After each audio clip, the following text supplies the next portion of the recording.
주진우 의원님 질의해 주시기 바랍니다. 할 사람 있어? 네, 김혜연 변호사님.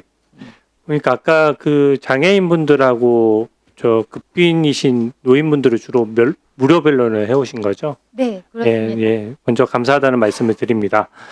아까 그 문제의식 중에 저랑 생각이 비슷한 부분이 많아서 특히 실무적으로요. 제가 몇 가지만 좀 의견을 듣고 싶습니다. 첫 번째는 대부분의 이제 수사기관에서 수사를 받는 사람들은 대부분 평범한 국민들이 범죄 피해를 입어서 조사받는 경우가 훨씬 많습니다. 사실 범죄를 전문적으로 저지르는 사람들은 다수를 상대로 범죄를 저지르기 때문에 사실은 피해자 권익을 굉장히 고려를 해야 되는데요. 문제는 뭐냐면 지금 민주당 안에 따르면 국가수사위원회라는 걸 새로 만들어야 되고요.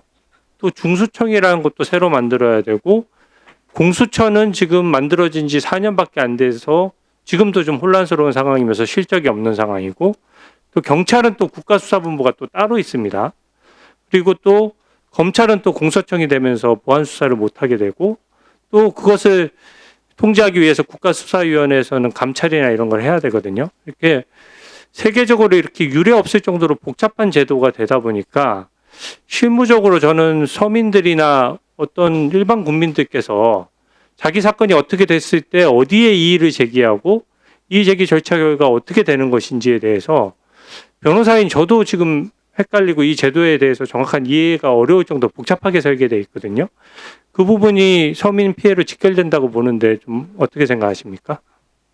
네, 말씀하신 거에 동의하고요. 제가 이 공청회 준비를 하면서 보내주셨어요. 8개 법안을 보내주셔서 다 천천히 다 이제 확인을 해봤는데 사실 이 법안들 자체도 지금 서로 상충되는 부분이 되게 많거든요. 이 법안 안에서도 예를 들어서 그 이의 신청권자의 범위만 제가 놓고 봤습니다. 왜냐하면 저는 피해자 대리를 주로 하다 보니까 예전에는 정권 송치가 돼서 이제 세컨 찬스가 있는 거예요.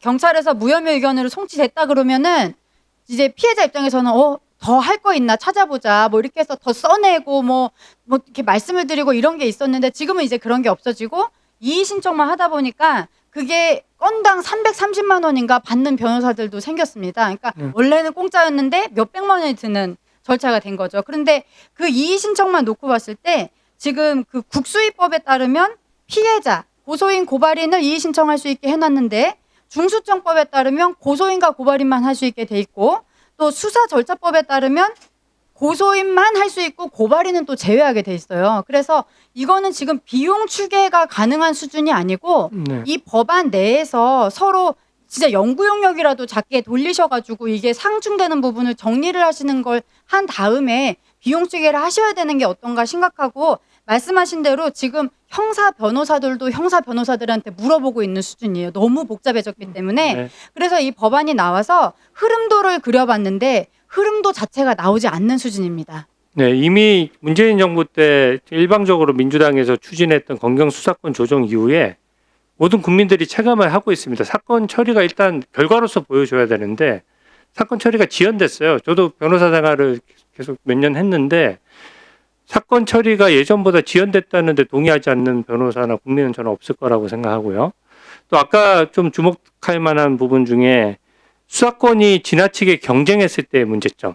사실은 주목받는 사건만 경쟁하는 거거든요. 그러니까 주목받는 사건은 여론의 흐름에 휘둘릴 수 있어서 법치주의를 어떻게 보면 위협할 수 있는데 여론에 휘둘리는 사건은 서로 주목받는다는 이유로 서로 경쟁하고 수사권이 중첩되다 보니까 오히려 주목받지 않는 서민들이 보는 사건들은 대부분 피해들을 보지만 주목받지 않는 사건들이거든요. 근데 그게 수사권이 중첩됐을 때 서로 하려고 하면 좋은데 서로 안 하려고 하고 사건을 튕겨내려고 한다는 데 문제점이 있는 거죠. 그래서 제가 하나만 예를 들면 30만 원 인터넷 사기 사건 같은 경우에 누가 이제 뭘 사겠다고 해서 서민 입장에서 30만 원 사기당하면은 며칠 밤낮을 분해서 잠을 못 자요. 근데 그런 사건이 계속 일어나는 이유는 고발해봤자 제대로 밝혀주지도 않고 만약에 중요 사건 수사하듯이 하면 당연히 밝힐 수 있죠. 근데 너무 오래 걸리니까 차라리 그런 절차적인 피곤함을 감수하고 그냥 피해를 감수하니까 그 사기 범죄가 근절이 안 되는 거거든요. 그래서 그런 점에 있어서 이 수사권이 중첩됐을 때 피해자의 그 서민들이 보는 어떤 피해에 대해서 오히려 수사가 안 이루어질 수 있다는 부분에 대해서 조금만 더 설명해 주십시오. 제가 정말 체감하는 부분인데 약간 놀라실 수도 있는데요. 저는 주로 그 이제 돈을 안 받으면서 돈을 안 받고 하기 때문에 돈을 낼 수 있는 분들 사건은 하지 않아요. 그러니까 주로 이제 시체가 되신 분이나 아니면은 학대 같은 걸로 인해서 중증 장애가 된 분들만 변호를 하거든요. 그래서 수사권 조정 전에는 이제 체감하는 것만 말씀드리면 시설에서 변사체로 발견되거나 이제 너무 많이 맞아서 굉장히 더 중한 장애가 됐다, 장애인이. 그런 사건은 입건이 됐습니다. 지금은 죽었는데 CCTV가 없으면 입건되지 않아요.